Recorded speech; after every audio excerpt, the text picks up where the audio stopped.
صاحب چرا در این جای قریه چرا این قرار انتخاب کردین آمدین و وضعیت قریه فعلا چی رقم است؟ یک شوی نمیستن که ما یک قریه را انتخاب نکنیم، ما کل قریه را میریم.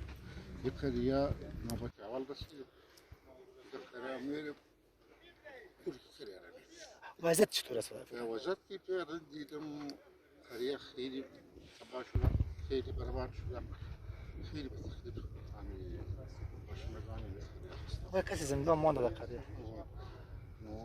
تا جایی که ما فکر کردیم، تا جایی که ما اینا مطالعه کردیم که برای زما چی بگویم یا چی کمک با امرای ها نشد، ما که حالات دیدیم برای ما این نظریه رسیدن یا به این رسیدیم همه قریه و همه قریه جاده یکی نمیگیم کلی که قریه جاده برای اونا از همه اولتر خانه سازی برش ضروری است. همین کمکایی که میشه که فرانسوی ما یا فرانکی است این موقت است. همین مردم در زندگی دایم دارند. باید خانه برش جور شود که زندگی دایمشان خوب شود. ما ان شاء الله به این فکر کوشش میکنیم که همین خانه را بسازیم. What the government has done during the past 3 days and what kind of help do they need most? است تبادل تانوس وزیر صاحب دولت در سیروس چی کار انجام داده؟ دولت همین کارا داره که شما دیدید همه شهیدان را کشیدن و وزیر خواب کردن مریضا را به اسپتال بردن و همین روزا برای خدا مواد خوراکی تا جایی که مجاهد و یک چیز داشته باشه همگی برش رسیدن. انشاءالله شما هم میبینید ما پیشتر گفتیم لازم میدیم که همین چیزایی که هرچی میدیم این موقت است. این مشکلات مردم را کنند. امکان داره که تا 20 روز یک ماه آینده مردم در اینجا میگن ما با تا 20 روز آینده را خانه داشته باشیم. امکان داره که خانه از اینا تا 20 روز یک ماه آینده جور شود. این یک احتمال زیاده است خانه زیاد جور میشه. خانه برش جور میکنیم انشاءالله.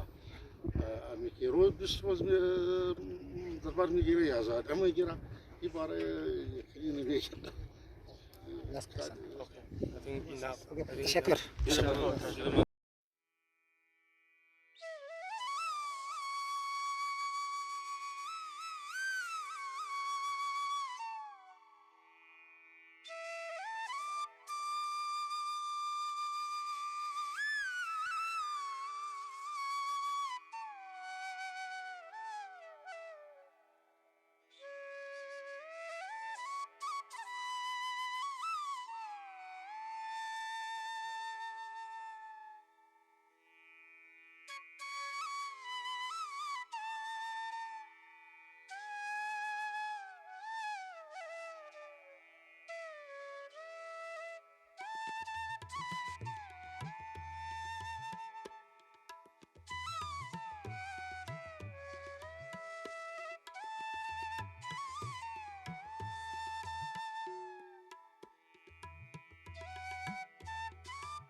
خلاصه کنیم. بسم الله الرحمن الرحیم.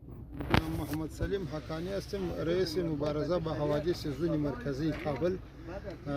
ما وقتی که به وزارت ما اطلاع رسید که زلزله شد، از همون وقت به هدایت محترم وزیر صاحب ما با تمام کمیسیون مبارزه با حوادث که مشتمل بر 18 وزارت خانه است به کلگی هدایت و دستور داده شد تا که اجالتا هر کس کار خود را بکنه و به ساحه خود برسانه و همزمان با تمام مؤسسات و بنسطهای خیریه و تمام ادارات که در بخش حوادث در افغانستان کار میکنند به همگی هدایت داده شد تا که به ساحه خود را برسانه.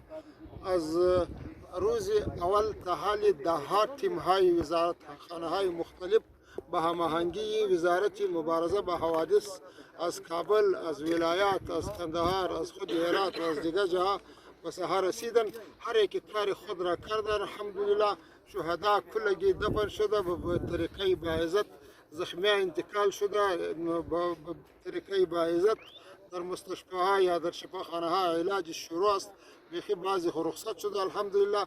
علی فعلا ما از کابل به رهبری در ضمن یک هیئت به رهبری جناب وزیر صاحب مبارزه با حوادث الحاج محمد عباس اخوند خود به ساحه آمدیم که از نزدیک اما ساحه را ببینیم و مکریه ها ببینیم که چی مشکلات داره و چی ضروریات داره تا که ما همزمان با مؤسسات و با ممالک اسلامی و با ممالک همسایه در رابطه هستیم که از اونا بخواهیم که ضروریات و مشکلات مردم همین منطقه آسیب پذیر را برشان برسانیم. چی بوده مشکلات؟ مشکلات خو شما در ساحه هستیم میبینی مشکلات خو زیاد است، اما مهمش چی بوده؟ مهم خو از همه همین مشکل است که حالی وقت زمستان است، هوا سرد است. در این ساحه باید عجالتا برایشان خانه سازی به طور اساسی شود تا که باز زیر زلزله با هزارها شهید و زخمی ما داشته باشیم. از همه مهمترین این است برای ما. آب چه رقم، برق چه رقم، چطور چه رقم؟ یه خو ضروریات اولیه است، آب و برق و سرک و صحت و این چیزا ضروریات اولیه است، ولی منتها اشد ضرورت برای خانه سازی است. عمق فاجعه چقدر است؟ شما چی ارزیابی میکنین؟ هر کس از دیدگاه خود میبینه. ما از دیدگاه خود در عمر خود ما و در طول تاریخ همینطور یک فاجعه غمگین و همینطور فاجعه بسیار سخت‌ترین در افغانستان ندیدیم. تشکر بسیار زیاد. تشکر بسیار زیاد از شما وزیر صاحب محترم.